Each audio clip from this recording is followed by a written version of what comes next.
आखिर ऐसा क्या हो गया कि आनन फानन में बीजेपी ने इन मौके पर कैंडिडेट ही बदल दिया? इसके पीछे क्या वजह है? क्यों अभिषेक कुमार बंटी को कैंडिडेट पद से हटाया गया? इतना सब कुछ हुआ, इतने धूमधाम से नामांकन हुआ, तो आखिर ऐसा क्या हुआ कि इतना सब कुछ हो गया? चलिए हम आपको इस खबर में बताते हैं, लेकिन उससे पहले नमस्कार, न्यूज़ फाउंडेशन देख रहे हैं आप और मैं हूं सानिया आपके साथ। अभिषेक बंटी, जिनको लेकर के अभी खूब चर्चा हो रही है कि आखिर ऐसा क्या हुआ कि अभिषेक बंटी को कैंडिडेट पद से हटा दिया गया। अभिषेक बंटी को लेकर के चर्चा हो रही थी कि भाई बीजेपी ने एक छोटे कार्यकर्ता पर विश्वास जताया है, उसे आगे बढ़ाना चाहा। इतने धूमधाम से पूरा नामांकन हुआ, नितिन नवीन भी पहुंचे हुए थे, सम्राट चौधरी भी उनके नामांकन सभा में मौजूद थे, संभवी चौधरी और बड़े बड़े नेता सब मौजूद थे, उपेंद्र कुशवाहा भी मौजूद थे। एनडीए का पूरा जुटान नजर आया। इसके बाद क्या हुआ कि प्रशांत किशोर खूब आग बबूले हो गए और उसके बाद बीजेपी ने एकदम से कैंडिडेट ही बदल दिया। हम आपको इस खबर में पूरी जानकारी बताते हैं। बीजेपी के राष्ट्रीय अध्यक्ष नितिन नवीन की सीट बांकीपुर विधानसभा सीट पर होने वाले उपचुनाव में बीजेपी ने अपना कैंडिडेट बदल दिया। आनन फानन में नए उम्मीदवार का नाम घोषित कर दिया। अभिषेक सिन्हा का नाम इसलिए वापस लिया गया क्योंकि उनके पिता रविंद्र सिन्हा का नाम चारा घोटाला से जुड़ा पाया गया। उनके पिता पर लालू यादव के साथ चारा घोटाले में 50,000 रुपए जुर्माना लगा था।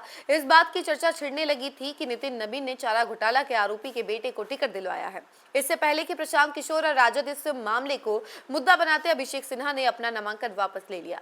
चुनाव आयोग के सूत्रों के अनुसार अभिषेक सिन्हा की मार्कशीट में गड़बड़ी पाई गई है। इस कारण से उनका नामांकन कैंसिल भी हो सकता था। बीजेपी ने इस फजीहत से बचने के लिए नामांकन वापस कराया है। अभिषेक सिन्हा के पिता Ravindra Prasad Sinha messrs Magadh chemicals corporation नाम की कंपनी में मैनेजर थे। यहां कंपनी चारा घोटाला में शामिल थी। रविंद्र प्रसाद पर अधिकारियों के साथ मिलकर फर्जी बिलों के जरिए सरकारी खजाने से पैसा निकालने का आरोप था। डोरांडा ट्रेजरी केस में अवैध निकासी को लेकर लालू यादव समेत 99 अभियुक्तों पर सीबीआई कोर्ट ने फैसला सुनाया था। लालू समेत 75 आरोपी दोषी करार दिए गए थे। इनमें रविंद्र प्रसाद भी शामिल थे। उन पर 50,000 रुपए का जुर्माना लगा था। सूत्रों के अनुसार अभिषेक ने नामांकन में गलत जानकारी दी थी। उन्होंने पढ़ाई से जुड़ी जानकारियां भी छिपाई थी। इस गलती की वजह से उनका नॉमिनेशन रद्द हो सकता था। ऐसे में भाजपा ने जोखिम नहीं लेने का फैसला लिया। बता दें कि अभिषेक ने नॉमिनेशन में खुद को 10वीं पास बताया था, लेकिन उनकी मार्कशीट में कुछ गड़बड़ियां पाई गई। इसके साथ ही अभिषेक ने अपने कारोबार से जुड़े मामले को भी छिपाया है। अभिषेक सिन्हा को लेकर राजद के नेता प्रेस कॉन्फ्रेंस करने वाले थे।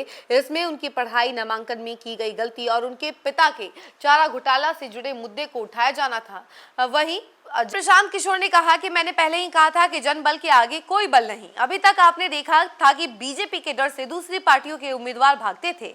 ये दूसरी पार्टी के उम्मीदवारों को सीबीआई, ईडी का डर दिखाकर किसी को खरीद कर किसी का नामांकन रद्द कराकर उम्मीदवार बदलवाते थे। आज ऊपर वाले ने इनके साथ ही इंसाफ कर दिया। पहले ही लड़ाई में इनका उम्मीदवार भाग गया। वहीं कांग्रेस प्रवक्ता असीत नाथ तिवारी ने अभिषेक सिन्हा की नामांकन वापसी पर कहा कि उन्होंने बताया कि पारिवारिक कारणों से नाम वापस ले रहे हैं। क्या बचकाना बहाना है? परिवार के लोगों को तो खुशियों का खजाना मिल गया था। कम से कम बहाने वाली स्क्रिप्ट तो अच्छी लिखते।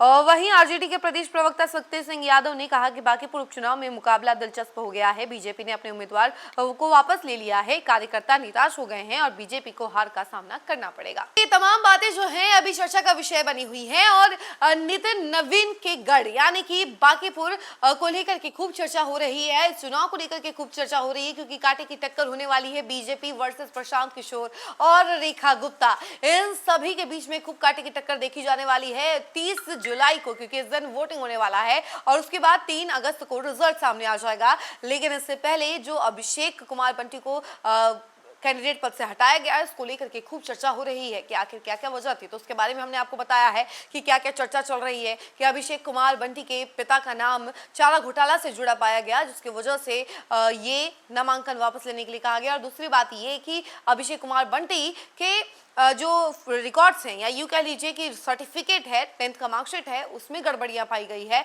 बाद में नामांकन रद्द हो सकता था, इससे पहले ही नामांकन वापस ले लिया गया। इस खबर में फिलहाल के लिए इतना ही। ऐसी तमाम अपडेट के लिए जुड़े रहे हमसे और देखते रहे न्यूज़ फाउंडेशन। धन्यवाद।